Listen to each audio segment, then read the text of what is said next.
So we are back again to the reading passage 3 this time. So it's going to be about book review.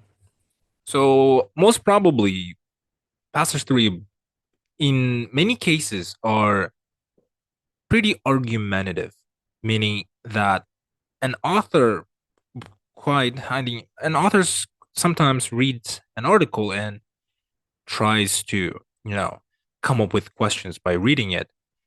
And these are the questions by the author. I mean, not really the author, but the examiner. I'm sorry for that. And here's the author's words. So the questions are not really easy, I guess, because multiple choice questions, the only purpose of multiple choice is that if you understand a particular paragraph or a particular sentence, that is the purpose for question 27 to 29. That's the first one. So the second one is also a summary completion. It's Jeremy Bentham in 1970s. Um, whoops, it's not 1970s. It's 1790s. It's been 1790s as far as I can say. Okay, at all times. I'm gonna save that for ourselves now.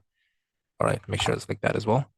Now, summary completion and the yes or no giving questions. Summary completions, there's a chance that it will follow the order, but yes or no giving questions, they follow the order all the times. So it's gonna be we can pretty easily navigate through the text.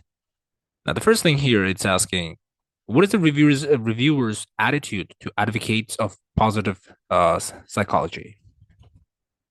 Advocates of positive psychology means someone who agrees with the supporters of positive psychology. So happiness is the ultimate goal because it is self-evidently good. If we are asked why happiness matters, we can give no further external reason. It is obviously does matter. It just obviously does matter. This pronouncement by Richard Layard, an economist and advocate of positive psychology. So Richard Layard is the advocate of it, summarizes the beliefs of many people today. For Layard and others like him, it is obvious that the purpose of government is to promote a state of collective well-being. The only question is how to achieve it. And here, positive psychology, as opposed to science, that not only identifies what makes people happy, but also allows their happiness to be measured. It can show and it can show the way. Equipped with the science, they say, governments can secure happiness in society in a way that they never could in the past. So this is what is the driver's view to advocates of psychology? They are wrong to reject the ideas of Bentham. They are over influenced by the study of Bentham theories. They have a fresh new approach to ideas of human happiness. They are ignorant about the ideas they should be considering. Um, I think uh, um, it is obvious. They're saying that. It is just obvious means okay. This is way harder than I thought to understand. Um, can show the way equipped with science. They say governments can secure happiness to say what they can never do in the past. Okay, no further external. It is just obvious. It does matter. This pronouncement they should in economists advocates blah blah blah. It is it is obvious that the purpose of the government is to promote the idea is to promote a state of collective well-being. So they are ignorant about the ideas of they should be considering. I think that's 27. Uh, they're ignorant. The word ignorant is kind of it is talking about the word. It is obvious to promote a state of collective well-being means the ideas probably they should be considering. They're not considering because it is obvious. The reviewer refers to Greek philosopher Aristotle in order to suggest that happiness is what? It is an astonishingly crude and simple-minded way of thinking, and for that very reason, increasingly popular.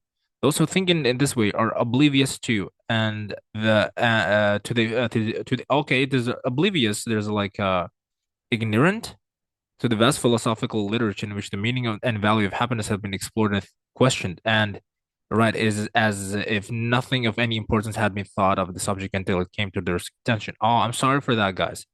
Question number 27 is probably answered in this particular paragraph. Yet we chose the correct option. I don't know how that happened. I kind of understood that because it is obvious because when you use the method of big picture, you kind of imagine whatever they say in order to understand. And I mean, I kind of find it quite helpful as opposed to other methods of understanding. So yeah, so it was like oblivious to is like kind of ignorant. They should be considering. They should be considering means as if nothing of any importance had been thought on the subject until it came to their attention. So, however, Aristotle, it was the philosopher Jeremy Bentham, 1748 and 1832, who was more than anyone else responsible for the development of this way of thinking. For Bentham, it was obvious that human good consists of pleasure and the absence of pain. The Greek philosopher Aristotle may have identified happiness with self-realization. So there's two opposing views. And thinkers throughout the ages may have struggled to reconcile the pursuit of happiness with other human values. But another way, for Bentham, all this was mere metaphysics or fiction. Without knowing anything much of him or the school of moral theory he established, since they are by education and intellectual illiterate, meaning they're not educated. In other words, stupid. In the history of ideas, our advocates of positive psychology follow in his tracks in rejecting as outmoded and irrelevant pretty much the entirety of ethical reflection of human happiness to date. So there's an opposing view. So may not be just pleasure and absence. So Aristotle, in order to suggest he's using the writer is using Aristotle and Bentham. Aristotle is giving a opposing view. He used the happiness as a self-realization, but Bentham said it's pleasure and the absence of pain. So that means it's not only a pleasure and the absence of pain, and there's also self-realization, which means it may not just be a pleasure and the absence of pain. Should not be the main goal of humans. This does not exist. It is not something that should be fought for, and it's not just an abstract concept. It is not just an abstract concept. So this is not going to be correct options. So I'm going to remove these two. Okay. According to Davies, or Dave's, I don't think it's Dave's, it's Davies. Bentham's suggestion for linking the price of goods to happiness was significant because, interesting. Okay. But as William Davies noted in his recent book, The Happiness Industry, the view that happiness, did we skip anything? No. The view that happiness is the only self-evident good is actually a way of limiting moral inquiry. The view that happiness is the only self-evident good is actually okay. One of the virtues of this rich, lucid, and resting book is that it places the current cult of happiness in a well-defined historical framework. Rightly, Davis, in his story with Bentham, noting that he was far more than a philosopher, far more than a philosopher. So Davis was a far more than a philosopher. I mean Bentham. Davis writes, Bentham's activities were those in which might now associated with public sector management consultant. Okay. What did he say? Interesting. Did he say anything about that? I don't think so. So just linking the price of goods to happen was significant because, okay, I don't know. Jeremy Bentham was active in other areas besides philosophy. Uh, he was far more than a philosopher. He suggested a type of technology to improve something. Okay, let's see. In 1790s, he wrote to the Home Office suggesting that that the departments of government may be linked together through a set of conversation tubes and the Bank of England with a design for printing device that could produce unforgeable banknotes. He drew up plans for a frigidarium to keep provisions such as meat, fish, fruit, and vegetables fresh. He celebrated design for a prison to be known as a panopticon, in which prisoners would be kept in a solitary confinement while being visible at all times to the guards. It was very nearly adopted.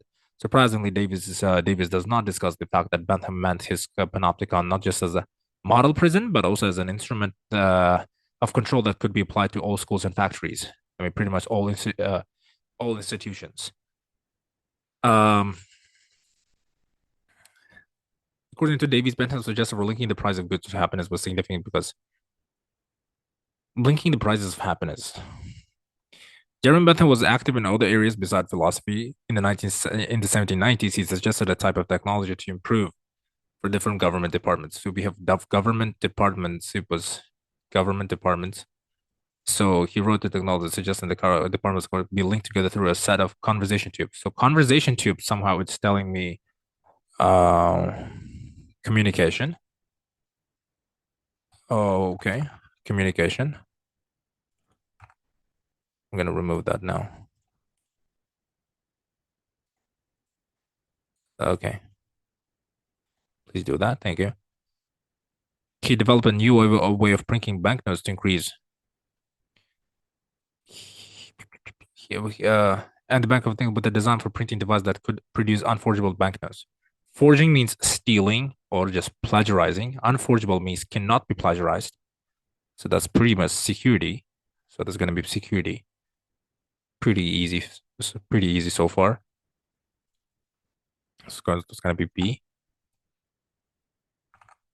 And also designed a method for the something of food. He drew up plans. Designed. Designed. He drew up plans for a frigidaire to keep provisions such as meat or for something fresh. What did he do? Also designed a method for the something of food to keep to be fresh. To fresh means preserve. So there's going to be G to save.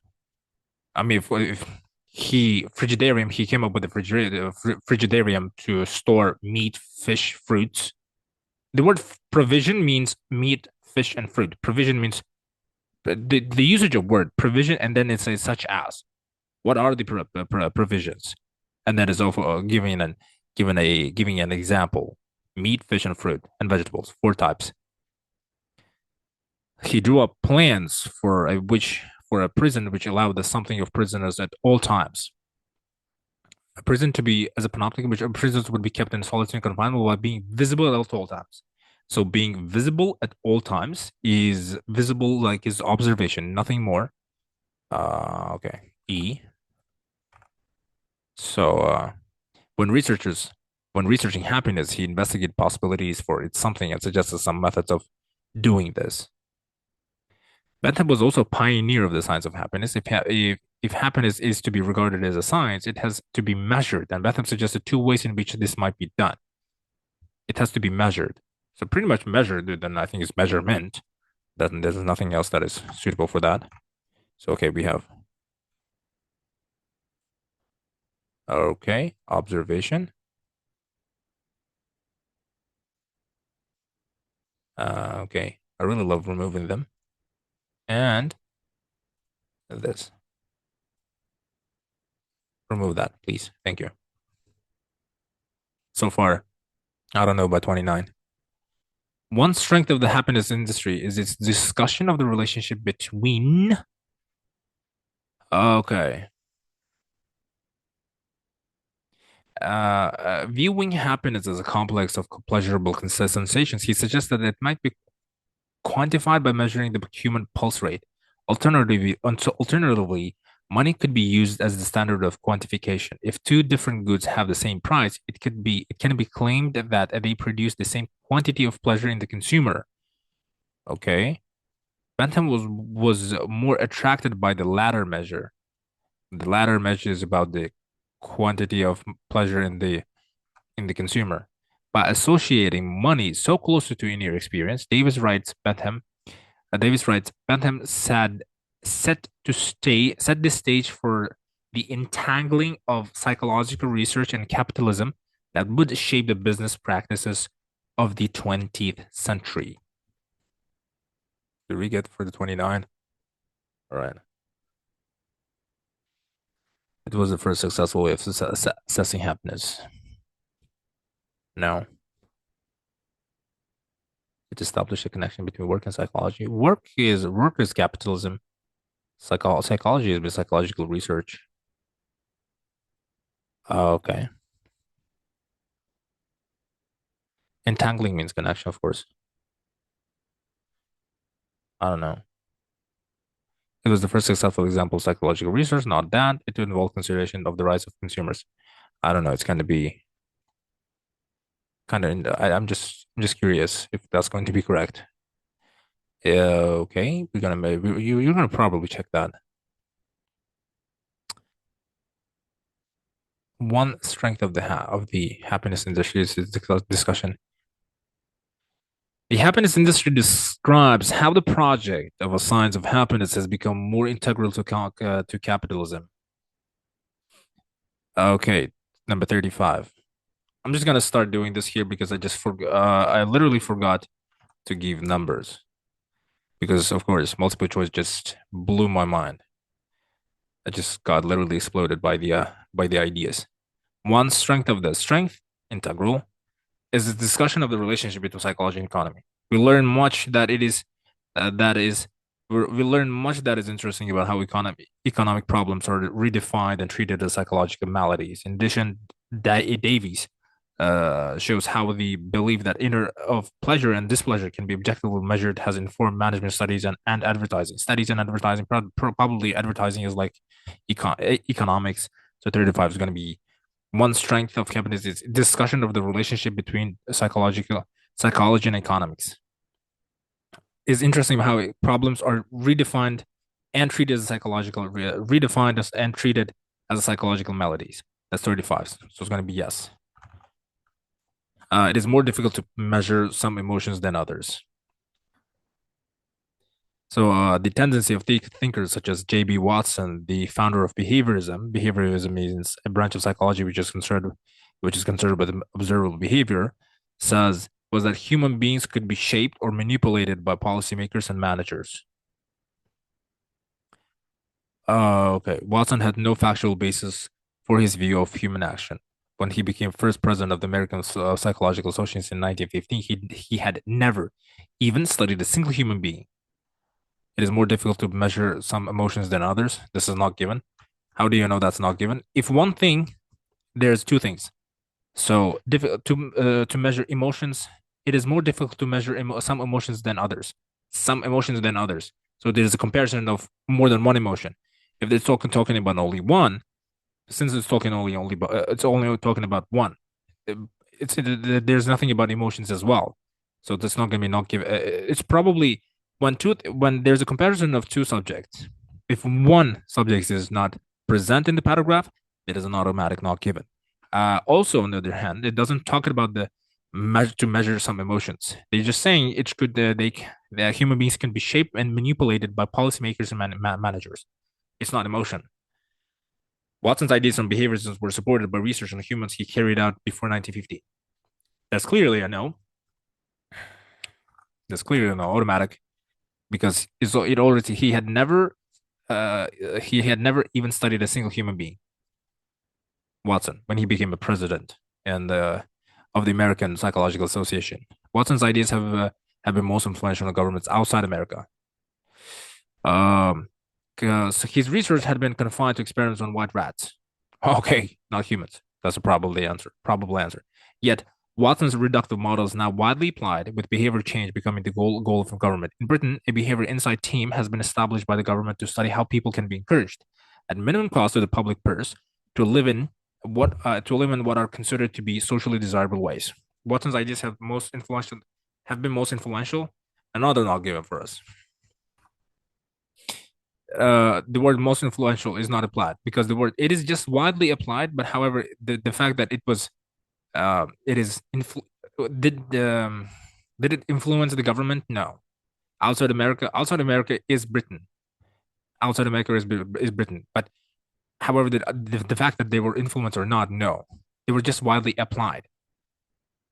And even though it's not doesn't talk about the government, it's becoming the goal of governments. So the idea is simple. The need for happiness is linked to industrialization. Modern industrial societies appear to need the possibility of ever increasing happiness to motivate them in their labors. Okay, that's another yes. Is linked to industrialization, industrial societies. Is linked means the need to need the possibility of ever increasing happiness to motivate them in their labors. Labor is industrialization. A main aim of government should be to increase the happiness of population. But whatever its intellectual pedigree, the idea that governments should be responsible for promoting happiness is always a threat to human freedom. A main aim of government should be to increase the humans of population. No, it's a threat. So the idea is no. So I think we're finished. Are we finished? Oh my god! Thank goodness. This was the worst thing I've ever read in my life. I mean, pretty useful. We now know some really good ideas on about happiness, how happiness occurs. Do people? I mean, workers are happy about their when there's this industrialization and so on. They can be manipulated. Workers can be manipulated due to their salary and so on and so forth. So yeah. So guys, thank you very much for watching. We officially finished Cambridge number 13. We'll come up with a Cambridge number 14 in upcoming days. And yeah, thank you very much for watching. If you have any questions, coming down below, I'll come up with a very prompt, um, I would say, response to your request or question. Once again, thank you very much for watching, guys. I will see you on the next episode.